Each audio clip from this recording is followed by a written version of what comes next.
Oke, selamat datang. Beberapa menit ke depan kita bakal ngebongkar bareng-bareng gimana caranya naklukin dunia keuangan pribadi yang, sering banget kan kerasa ribet, apalagi buat kita-kita yang baru mulai kerja di Indonesia. Yuk, langsung aja kita mulai. Pernah dengar nggak celetukan kayak gini? Mbak, boleh nggak sih setahun 2 tahun ini aku mau seneng-seneng dulu aja? Kan belum ada tanggungan apa-apa. Kalimat ini sering banget loh keluar dari mulut teman-teman yang baru dapat kerjaan pertama. Dan jujur aja wajar banget kok pengen nikmatin hasil kerja keras sebelum mikirin nabung yang serius-serius. Gimana? Relate banget nggak sama kalian? Perasaan kayak gini, pengen bebas dulu sebentar, itu sering banget loh jadi tembok penghalang paling gede buat kita mulai bikin rencana keuangan. Tapi, gimana kalau aku bilang kalian tetap bisa kok nikmatin hidup, have fun, tanpa rasa bersalah sama sekali. Cuma, ada satu syaratnya. Oke, yuk kita bedah bareng. Langkah pertama yang sebenarnya itu bukan soal nyiksa diri sendiri pakai budget yang super ketat, sama sekali bukan. Ini lebih ke kita bangun fondasi keamanannya dulu. Ini tujuan pertama yang paling penting. Nah, ini dia syaratnya. Dana darurat.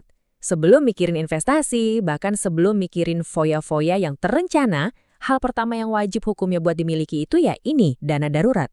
Anggap aja ini kayak surat izin buat kalian bisa belanja dengan tenang. Kenapa? Karena kalian tahu ada jaring pengaman kalau amit-amit ada apa-apa. Oke, pertanyaannya kan sekarang, gimana cara ngitungnya? Buat tahu berapa target dana darurat yang pas buat kamu, ya kamu harus tahu dulu dong pengeluaran bulanan kamu itu persisnya berapa. Nah, ini nih yang bawa kita ke sebuah kegiatan yang jujur aja sering dianggap paling malesin. Banyak banget orang yang males nyatat pengeluaran. Kenapa? Soalnya rasanya kayak PR, nyebelin, capek. Coba deh kita ubah cara pandangnya. Kamu itu bukan lagi nyatat recehan, bukan. Kamu lagi ngitung angka kebebasan kamu. Angka pasti yang kamu butuhin buat ngerasa aman. Ini bukan tugas, ini langkah buat bikin kamu lebih berdaya. Jadi, alurnya tuh logis banget kan? Pertama, tujuannya apa? Bikin dana darurat. Terus, gimana cara tahu targetnya? Ya harus tahu pengeluaran bulanan. Dan, gimana cara tahu pengeluaran bulanan? Ya harus dicatat. Tuh kan, nyambung semua. Jadi ingat ya, nyatat itu bukan tujuan akhir, tapi cuma alat bantu buat kita ngerasa aman beneran. Nah, setelah kamu tahu nih duit kamu larinya kemana aja, sekarang saatnya kita bikin prioritas. Kita bakal pakai satu konsep yang simple tapi powerful banget. Piramida pengeluaran. Ini bakal jadi kompas buat semua keputusan keuangan kamu ke depannya. Oke, kita mulai dari dasarnya, fondasinya. Ini level 1. Must have, alias wajib ada. Ini tuh semua hal yang benar-benar kamu butuhin buat hidup sehari-hari. Nggak bisa ditawar.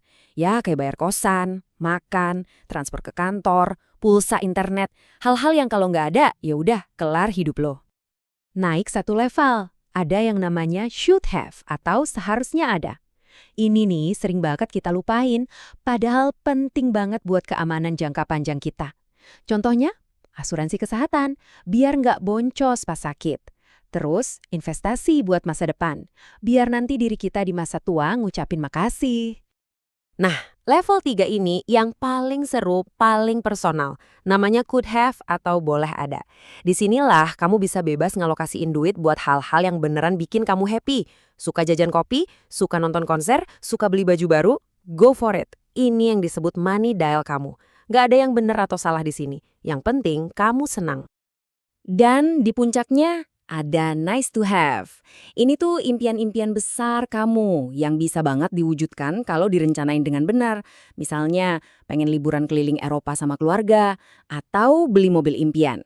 Dengan menerapin piramida ini, tujuan-tujuan gede kayak gitu jadi masuk akal, bukan cuma angan-angan. Oke, tadi kita udah ngomongin gimana caranya. Sekarang kita geser sedikit ke kenapanya. Kenapa sih cara kita ngelola duit bisa beda-beda banget sama orang lain? Nah, ngerti soal ini tuh bakal jadi aha moment buat kamu. Ini kunci banget biar obrolan soal duit entah sama diri sendiri atau sama pasangan jadi lebih enak. Secara umum ada 4 tipe kepribadian soal uang. Ada si money avoider yang santai banget soal duit. Ada si money vigilance yang super hati-hati dan hemat. Terus ada money status yang lihat duit itu simbol kesuksesan. Dan terakhir, money focus yang senengnya ya dari kerja dan ngasilin uang. Coba deh direnungin bentar, kamu paling deket ke yang mana? Poin pentingnya di sini adalah ini bukan buat ngejudge diri sendiri atau orang lain ya. Ini tuh alat bantu biar kita saling ngerti. Kalau kamu tahu kamu tipe vigilance yang hemat, dan pasangan kamu tipe status yang suka barang bagus, kamu jadi ngeh kan kenapa prioritas belanja kalian bisa beda banget? Nah, dari situ baru deh bisa cari jalan tengah dan ngerencanain bareng. Oke, kita udah punya dua senjata nih. Piramida pengeluaran sama pemahaman soal kepribadian uang. Sekarang yang kita butuhin adalah peta. Peta buat tahu, oke, posisi gue sekarang di mana ya, dan langkah selanjutnya kemana. Nah, anggap aja peta ini kayak sebuah tangga finansial. Di tangga nih ada 4 level. Paling bawah itu bertahan. Di sini fokusnya cuma satu. Jangan sampai punya utang konsumtif yang bunganya gede. Naik dikit ada level tumbuh. Nah, di sini kamu udah mulai bisa nabung. Dan tujuannya adalah ngisi penuh dana darurat tadi. Level 3, stabil. Di sini kamu udah aman dan saatnya fokus ke investasi. Dan puncaknya, level nyaman. Ini level di mana kamu udah merdeka finansial. Kerja itu jadi pilihan, bukan lagi kewajiban buat nyambung hidup. Dan wajar banget kalau banyak dari kita, apalagi setelah pandemi kemarin, ngerasa masih ada di anak tangga pertama atau kedua. Ini sama sekali bukan kegagalan loh ya. Anggap aja ini titik start. Yang paling penting adalah kamu sadar dan tahu persis posisi kamu di mana. Jadi kamu bisa fokus ke satu tujuan yang jelas. Gimana caranya naik ke anak tangga selanjutnya? Jadi setelah kita ngobrolin semua ini, pertanyaan terakhir buat kamu. Kamu sekarang ada di anak tangga yang mana? Dan yang jauh lebih penting, apa satu langkah paling kecil, paling nyata, yang bakal kamu lakuin habis ini buat mulai maju? Mungkin coba hitung pengeluaran bulan lalu, atau langsung buka rekening khusus buat dana darurat. Apapun itu, perjalanan kamu dimulai dari satu langkah kecil itu.